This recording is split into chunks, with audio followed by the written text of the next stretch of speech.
Welcome to my YouTube channel brilliant galaxy classes. तो पिछली video में हमने प्रश्नावली 3.6 का पहले का सभी पार्ट समाप्त किया था। तो आज हम पढ़ाने वाले हैं दूसरा प्रश्न और इसमें 3 पार्ट दिए हुए हैं। तो एक एक पार्ट हम हल करते हैं। तो पहले हम प्रश्न पढ़ लेते हैं। निम्न समस्याओं को रैखिक समीकरण युग्म के रूप में व्यक्त कीजिए और फिर उनके हल ज्ञात कीजिए। तो प्रश्न पढ़ते हैं। ऋतु धारा के अनुकूल 2 घंटे में 20 किलोमीटर तैर सकती है और धारा के प्रतिकूल 2 घंटे में 4 किलोमीटर तैर सकती है। उसकी स्थिर जल में तैरने की चाल तथा धारा की चाल ज्ञात कीजिए। तो इस प्रश्न को पहले हम फिगर के माध्यम से समझ सकते हैं ताकि आप आसानी से लगा सकें। ये देखिए, ये है धारा के अनुकूल, मतलब जिस दिशा में धारा उसी दिशा में। ये पहली कंडीशन है जब ऋतु धारा के अनुकूल तैर रही है। जिस दिशा में धारा जा रही है उसी दिशा में ऋतु जा रही है। तो देखिए 2 घंटे में 20 किलोमीटर तक वह गई तैरते तैरते, ठीक। क्योंकि धारा की चाल और ऋतु के तैरने की चाल मिल जा रही हैं, तो ऋतु की गति को बढ़ा दे रही हैं और इस प्रकार ऋतु 2 घंटे में 20 किलोमीटर तैर पा रही है। और वहीं दूसरी कंडीशन में अगर धारा के विपरीत दिशा में ऋतु तैर रही है तो धारा की चाल इसको रोक रही है आगे बढ़ने से, क्योंकि धारा इस दिशा में जा रही है और ऋतु इस दिशा में। तो उसे तैरने में काफ़ी दिक्कत का सामना करना पड़ रहा है, काफ़ी बल लगाना पड़ रहा है। तो इस प्रकार 2 घंटे में केवल 4 किलोमीटर ही तैर पा रही है। आप देख पा रहे हैं कि जब धारा के विपरीत दिशा में तैर रही है, अर्थात धारा इधर जा रही है और ऋतु इधर जा रही है, तो थकी थकी सी लग रही है और यहाँ पे जो है फ्रेश लग रही है। तो उसको कम जोर लगाना पड़ रहा है और यहाँ पर उसको अधिक जोर लगाना पड़ रहा है और अधिक मेहनत करने के बाद भी वह केवल 4 किलोमीटर तक तैर पा रही है, ठीक। तो आशा करते हैं आपको प्रश्न बढ़िया से समझ में आ गया होगा। अब देखते हैं कैसे लगाते हैं इसको। तो इसको लिखेंगे, माना ऋतु की स्थिर जल में तैरने की चाल x किलोमीटर प्रति घंटा है और तथा धारा की चाल y किलोमीटर प्रति घंटा है। ऋतु की धारा के साथ चाल अनुकूल चाल कह सकते हैं x + y किलोमीटर प्रति घंटा। ये क्यों होगा?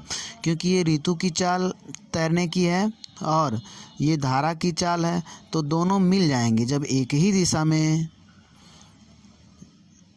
जा रहे हैं, मतलब धारा जिस दिशा में उसी दिशा में ऋतु भी जा रही है, तो ये दोनों जुड़ जाएंगे और ऋतु की गति चाल जो है बढ़ जाएगी, क्योंकि ऋतु की तैरने की चाल और धारा की चाल दोनों मिल गए, तो ऋतु की चाल बढ़ जाएगी इस प्रकार, ठीक।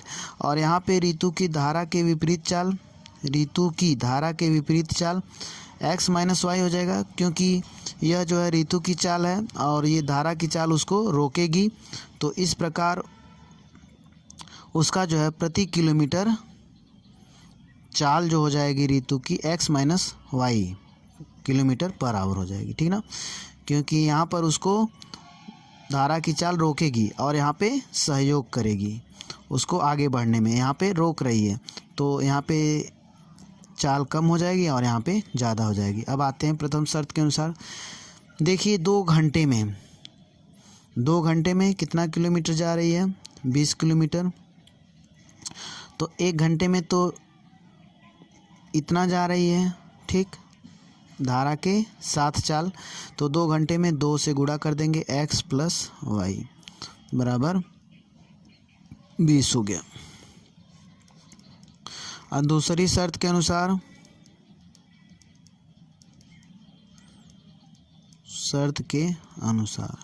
तो आप देख पा रहे हैं दूसरी शर्त के अनुसार प्रतिकूल जा रही है, तो 2 घंटे में केवल 4 किलोमीटर जा पा रही है। तो 2 घंटे में x - y बराबर 4। ये समीकरण 2 हो गया, ठीक। तो देखिए यहाँ पे हमने एक गड़बड़ी की, इसको और छोटा कर देना चाहिए। तो समीकरण 1 आप इसको लिख लीजिए, ये इधर जाएगा, भाग हो जाएगा 20/2 बराबर 10। ये समीकरण 1 आप डाल दीजिए, ठीक। इसमें थोड़ा सा और हल कर लीजिएगा और यहाँ पे यहाँ पे अभी आप 2 मत डालिए, इसको और छोटा कर लीजिए, x माइनस वाई बराबर 4/2। ये कितना हो गया 2, और x माइनस वाई बराबर 2। यहाँ पे आप समीकरण 2 डाल लीजिए, ये समीकरण 2 है आपका और ये समीकरण 1। ठीक, अब समीकरण 1 तथा 2 से हल कर लीजिए।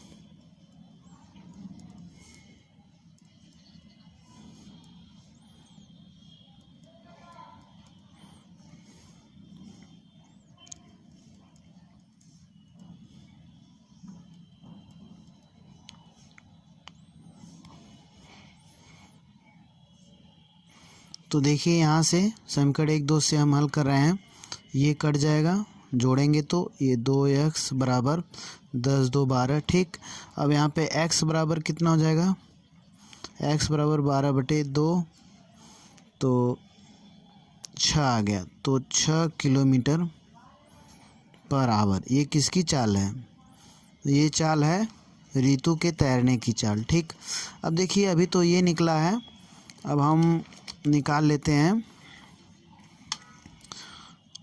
x का मान समीकरण 1 में रखने पर। तो समीकरण 1 में रख दीजिए x प्लस वाई बराबर 10 है, तो x निकला है 6, तो 6 प्लस वाई बराबर 10, y बराबर 10 माइनस 6 बराबर 4 आया, तो 4 किलोमीटर प्रति घंटे हो जाएगा। ठीक, ये किसकी चाल हो गई, धारा की। तो इस प्रकार आप देख पा रहे हैं कि ऋतु के तैरने की चाल स्थिर जल में, ऋतु, तो देखिए यहाँ पे ऋतु की स्थिर जल में तैरने की चाल 6 किलोमीटर प्रति घंटा और तथा धारा की चाल y का मतलब 4 किलोमीटर प्रति घंटे। ठीक, तो दोनों उत्तर निकल गया। अब आते हैं अगले प्रश्न पे। तो दूसरा प्रश्न देखते हैं, 2 महिलाएं एवं 5 पुरुष एक कसीदे के काम को 4 दिन में पूरा कर सकते हैं, जबकि 3 महिलाएं 6 पुरुष इसको 3 दिन में पूरा कर सकते हैं। ज्ञात कीजिए कि इसी कार्य को करने में एक अकेली महिला कितना समय लेगी, पुनः इसी कार्य को करने में एक पुरुष कितना समय लेगा। ठीक ना, पहले आप देख लीजिए, 2 महिला तथा 5 पुरुष एक काम को, कसीदे का काम है, 4 दिन में पूरा करते हैं। तो दोनों मतलब 2 महिलाओं तथा 5 पुरुषों का एक दिन का काम कितना होगा, 1/4। ठीक ना, अगर 2 महिला तथा 5 पुरुष एक काम को 4 दिन में पूरा करते हैं तो उन दोनों का मीन्स कि 2 महिला तथा 5 पुरुष का एक दिन का काम कितना होगा। जब एक दिन का काम हम देखेंगे तो 1/4 होगा, क्योंकि 4 दिन में सब खत्म करते हैं 2 महिला 5 पुरुष, तो उनका एक दिन का काम तो 1/4 ही हुआ। और ये हमें पता चला। अब आते हैं, देखिए पूछा गया है कि इसमें एक अकेली महिला तथा एक अकेला पुरुष उस काम को कितने दिन में करेगा। तो हम मान लेते हैं, माना महिला अकेली x दिन में तथा पुरुष अकेले y दिन में काम को समाप्त करते हैं। ठीक ना, तो एक महिला का एक दिन का काम क्या हो जाएगा, एक महिला का एक दिन का काम 1/x होगा, क्योंकि x दिन में समाप्त करेगी तो एक दिन का काम 1/x हुआ। 2 महिला का एक दिन का काम, क्योंकि एक महिला का एक दिन का काम 1/x, तो 2 दिन का काम 2 से गुणा कर दीजिए 2/x। एक पुरुष का एक दिन का काम 1/y, क्योंकि पुरुष जो है काम को y दिन में समाप्त कर रहा है, तो एक दिन का काम उसका 1/y। 5 पुरुष का एक दिन का काम 5 गुणे 1/y, तो बराबर 5y, 5/y। ठीक, तो देखिए प्रथम शर्त के अनुसार 2 महिला का एक दिन का काम 2/x और 5 पुरुष का एक दिन का काम 5/y और दोनों का एक दिन का काम 1/4। ठीक, तो ये समीकरण आपका 1 बन गया। ठीक, इसी प्रकार जो है आप दूसरी शर्त के अनुसार लिखेंगे तो तीन क्या दिया गया है दूसरी शर्त, 3 महिलाओं का एक दिन का काम 3/x होगा और 6 पुरुषों का एक दिन का काम 6/y होगा। और 3 महिला तथा 6 पुरुष का एक दिन का काम 1/3 होगा, क्योंकि दोनों 3 दिन में काम को समाप्त कर रहे थे। ठीक, तो यहाँ पे इसको आप समीकरण 2 लिख दीजिए। ठीक, यहाँ पे देखिए अब एक चीज़ और जान लीजिए आप कि अगर आप ये सब नहीं लिखना चाहते यहाँ से यहाँ तक, ठीक, ये मैं आपको समझाने के लिए मात्र लिखा हूँ, तो आप ये लिखने के बाद सीधे जो है प्रथम शर्त के अनुसार और दूसरी शर्त के अनुसार लिख सकते हैं। ठीक, तो ये समीकरण बना। अब आते हैं इसको हल करते हैं। तो देखिए समीकरण 1 और 2 है, तो 1/x को a तथा 1/y को b मान ले रहे हैं और 1, 2 में रख दे रहे हैं समीकरण 1 तथा 2 में। तो यहाँ पे क्या हो जाएगा, 2a हो जाएगा प्लस 5b बराबर 1/4। ठीक, और 3a प्लस 6b बराबर 1/3। ठीक, तो अब यहाँ से हमें हल करना है। देखिए कोई भी बराबर नहीं है तो हम इसे बराबर करेंगे। तो ये वाला पार्ट हम बराबर कर दे रहे हैं। समीकरण 3 इसे दे दीजिए और इसे समीकरण 4 दे दीजिए। समीकरण 3 में आप 3 से और समीकरण 4 में जो है 2 से गुणा कर दीजिए। देखिए फिर इसके बाद हमें मिलेगा क्या, तो यहाँ पे आप लिख सकते हैं समीकरण 3 में 3 से तथा समीकरण 4 में 2 से गुणा करने पे अब हमें मिल क्या रहा है। यहाँ पे इसका इसमें करेंगे तो 6a हो जाएगा। ठीक ना, और यहाँ पे आप लिख लीजिएगा समीकरण जो भी है, और 6a 3×5 15 b बराबर 3 एकम 3/4। ठीक, और यहाँ पे 2 3 6a और 2 6 12 b बराबर 2 एकम 2/3। यहाँ पे माइनस माइनस ये कट जाएगा और यहाँ पे माइनस कर दीजिए। देखिए 3b बराबर 3/4 माइनस 2/3। यहाँ पे घटा दीजिए तो 12 4 3 12 3 त्रिक 9 माइनस 3 चौको 12 4 दूनी 8। यहाँ पे 3b और 3b बराबर 1/12। अब b बराबर, तो यहाँ पे 1/12 में आप भाग दे दीजिए 3 से, तो 1/12 गुणे 1/3 1/36। ठीक, b बराबर आया 1/36। अभी पहले हम निकाल ले रहे हैं तब हम बता रहे हैं इसके आगे। देखिए यहाँ पे अब b का मान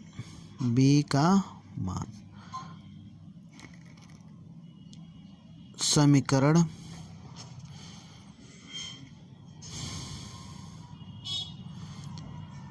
3 में रखने पर, ठीक, तो समीकरण 3 है 2a प्लस 5b बराबर 1/4।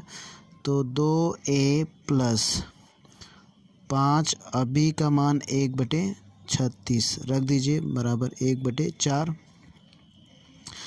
यहाँ पे 2a, ये 5/36 इधर जाएगा तो 1/4 माइनस 5/36। एलसीएम ले लीजिए, 36 4 9 36 9 एकम 9 5 4/36। ये 2a बराबर आया तो a बराबर 4/36 गुणे 1/2। 2 से इधर भाग होगा, 2 भाग हुआ तो ये रेसिप्रोकल हो जाता है, तो 4 9 36 9 दूनी 18 1/18। ठीक, तो देखिए a बराबर हमें 1/18 मिला। तो a का मान क्या था, 1/x माना था, तो 1/18। तो ये गुणा कर लीजिए, x बराबर 18। तो एक महिला जो है महिला का एक दिन का काम हमने ये माना था कि महिला काम को x दिन में पूरा करेगी, तो x बराबर 18 आ गया। तो x बराबर 18 आने पे इसका मतलब महिला जो है अकेली 18 दिन में काम को समाप्त करेगी। ठीक, अब b बराबर हमें मिला था, b बराबर मिला 1/36, तो b 1/y को माना था 1/36, तो ये गुणा कर लिए y 36 आ जाएगा। तो एक पुरुष जो है अकेले उस काम को 36 दिन में समाप्त करेगा। ठीक, इस प्रकार आपका प्रश्न 2 भी समाप्त हुआ, दूसरा पार्ट। अब आते हैं अगले प्रश्न पे। तो यहाँ पे तीसरे पार्ट को देखते हैं। रूही 300 किलोमीटर दूरी पर स्थित अपने घर से जाने के लिए कुछ दूरी रेलगाड़ी द्वारा तथा कुछ दूरी बस द्वारा तय करती है। यदि वह 60 किलोमीटर रेलगाड़ी द्वारा तथा शेष बस द्वारा यात्रा करती है तो उसे 4 घंटे लगते हैं। यदि वह 100 किलोमीटर रेलगाड़ी से तथा शेष बस से यात्रा करे तो उसे 10 मिनट अधिक लगते हैं। रेलगाड़ी एवं बस की क्रमशः चाल ज्ञात कीजिए। तो देखिए, हम इसे पहले मान लेंगे। माना रेलगाड़ी की चाल x किलोमीटर प्रति घंटा तथा बस की चाल y किलोमीटर प्रति घंटा। जो पूछा जाता है वही आप मानेंगे, ठीक ना। रेलगाड़ी की चाल और बस की चाल पूछा तो रेलगाड़ी की x तथा बस की चाल y किलोमीटर प्रति घंटा हमने माना। ठीक, अब आइए देखते हैं, फिगर से थोड़ा समझेंगे तो ज़्यादा समझ में आएगा। 300 किलोमीटर डिस्टेंस है, रेलगाड़ी से 60 किलोमीटर अगर 300 में से चल ली रूही तो बस से कितना चलेगी। तो बस की दूरी निकालने के लिए 300 में से 60 किलोमीटर आप घटा दीजिए। जब रेलगाड़ी से 60 किलोमीटर चली तो बस से 240 किलोमीटर चलेगी। ठीक, अब एक चीज़ और नोट करना है आपको, समय कितना लगेगा। अगर रेलगाड़ी से 60 किलोमीटर जा रही है तो रेलगाड़ी की चाल x किलोमीटर प्रति घंटा होती है हमने माना है। तो यहाँ पे समय बराबर होता है दूरी बटे चाल। ठीक, तो जब समय बराबर दूरी बटा चाल है, इसको आप हटा दीजिए, समय बराबर दूरी बटा चाल, तो दूरी 60 किलोमीटर जा रही है रेलगाड़ी से, तो कितना समय लगेगा रेलगाड़ी से उसे यात्रा करने में। तो 60 दूरी ऊपर रहेगा और चाल जो है रेलगाड़ी की x है, तो इतना समय लगेगा, इतना घंटा, ठीक ना। और फिर बस से कितना समय लगेगा उसे, बस से पूरी टोटल दूरी 240 है और y किलोमीटर प्रति घंटा की रफ्तार से बस चल रही है, तो कुल समय लगेगा 240/y घंटा, ठीक ना। देखिए, ये भी घंटा ये भी घंटा, और दोनों मिल के कितना हो जा रहा है, 4 घंटा हो जा रहा है। ठीक, अकॉर्डिंग टू क्वेश्चन है। उसी प्रकार देखिए केस 1 में यही है, मैं यहाँ पे भी फिगर बना दे रहा हूँ, समझा दे रहा हूँ, और वहाँ पे तो लिखेंगे ही ताकि आपको ज़्यादा समझ में आए। 100 किलोमीटर यात्रा तय करने में उसे कितना समय लगाना पड़ेगा, क्योंकि रेलगाड़ी से तय कर रही है तो उसे 100/x घंटा लगेगा। और बस से कितना चलेगी, अगर 100 किलोमीटर रेलगाड़ी से चल दी, 300 किलोमीटर टोटल डिस्टेंस है, 100 किलोमीटर अकेले रेलगाड़ी से चल ली तो बस से वो 200 किलोमीटर यात्रा करेगी। ठीक, और बस से जाने में उसे कितना टाइम लगेगा, 200/y घंटा लगेगा, दोनों घंटा मिलके। अब इससे 10 मिनट अधिक लग रहा है। 10 मिनट अधिक का मतलब 10 मिनट को आप घंटा में बना लीजिए, 10/60। ठीक, 10 मिनट में कितना घंटा होता है, कोई अगर पूछे तो 10/60 कट जाएगा 1/6 घंटा। कितना, 1/6 घंटा। तो पहले, अब 1/6 घंटा ज़्यादा लग रहा है, तो पहले 4 घंटा लगता था, अब 1/6 घंटे ज़्यादा लग रहा है, तो 6 चौको 24, 1 25/6, ठीक ना। इतना घंटा अब उसे लगेगा। ठीक, दूसरी शर्त में टोटल। तो अब देखते हैं इसको लगाएंगे कैसे। हालांकि हमने यहीं पे सब पूरा लिख दिया है, तो पहली शर्त के अनुसार अब आप यहीं पे लिख लीजिए, पहली शर्त के अनुसार। अब देखिए एग्ज़ाम में उतना बड़ा नहीं सब लिखेंगे, टीचर समझ जाएंगे, क्योंकि 60 किलोमीटर रेलगाड़ी से जा रही है रूही और इस चाल से तो इतना समय उसे लगेगा, प्लस और 240 किलोमीटर वो जो है बस से चली और इसी स्पीड से चल रही तो इतना घंटा लगा, टोटल घंटा 4 हो गया। ठीक, आप समीकरण 1 कर दीजिए और दूसरी शर्त के अनुसार दूसरी शर्त के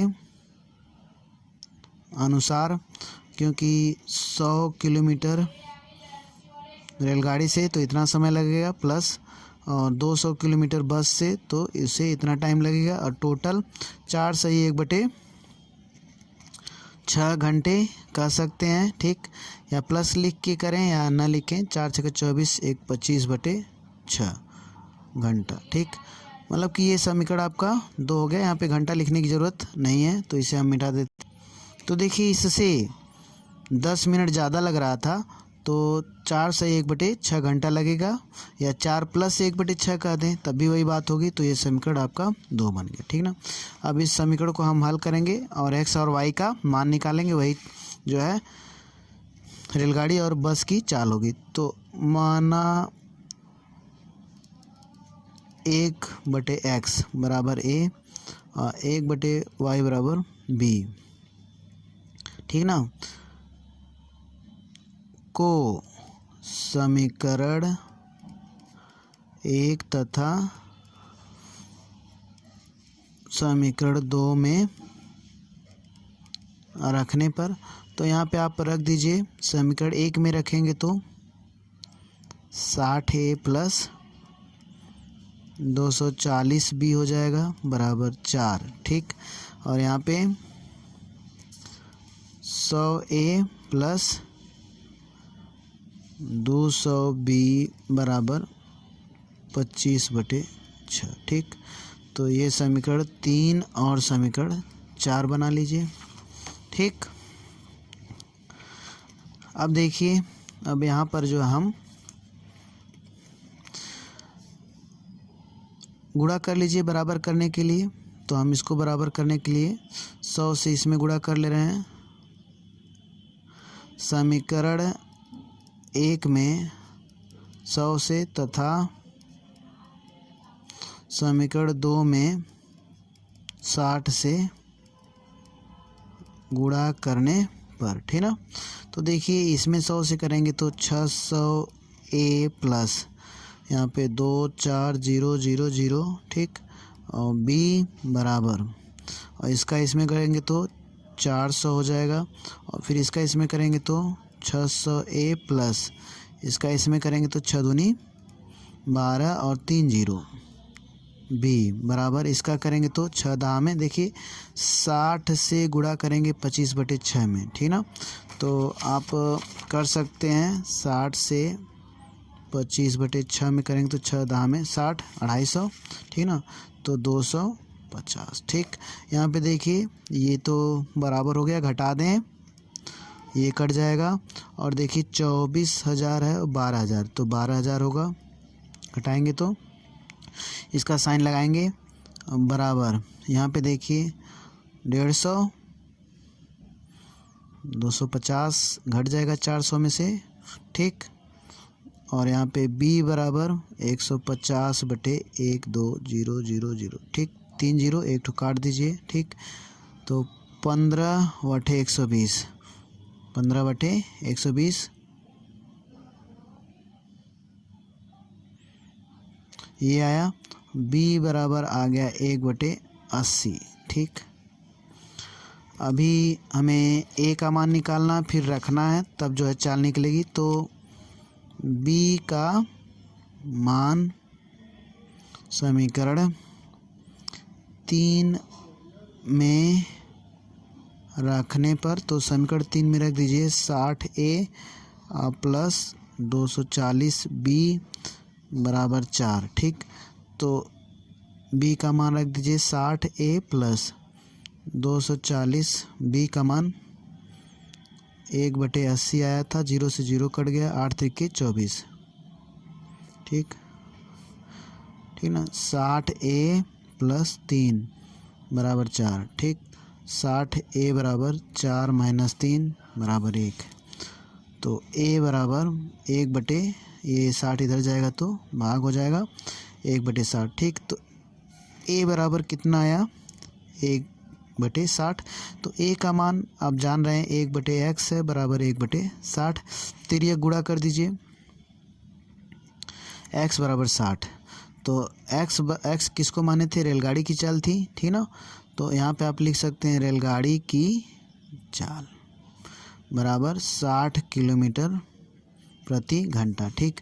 अब बी बराबर कितना निकला है, 1/80। अब बी माना था 1/y को, तो 1/y आप लिख दीजिए, y बराबर 80, ठीक। तो यहाँ पे y किसको माना था हमने, बस की चाल, तो बस की चाल, ठीक, 80 किलोमीटर पर आवर, ठीक। तो देखिए बस तेज़ चल रही है रेलगाड़ी से, ठीक ना। तो यहाँ पे बस की चाल 80 किलोमीटर प्रति घंटे है, ठीक। इस प्रकार यह प्रश्नावली समाप्त हुई। अब आगे की एक्सरसाइज प्रश्नावली 3.7 ऐच्छिक पढ़ाया जाएगा। यदि वीडियो पसंद आए तो लाइक, शेयर और सब्सक्राइब करिए और वीडियो से लाभ उठाइए। यदि आपके आसपास और रिश्ते में कोई पढ़ता हो कक्षा 10 तो उसे चैनल सब्सक्राइब करने के लिए कहें और वीडियो देखने के लिए कहें ताकि आपके साथ उसका भी भला हो।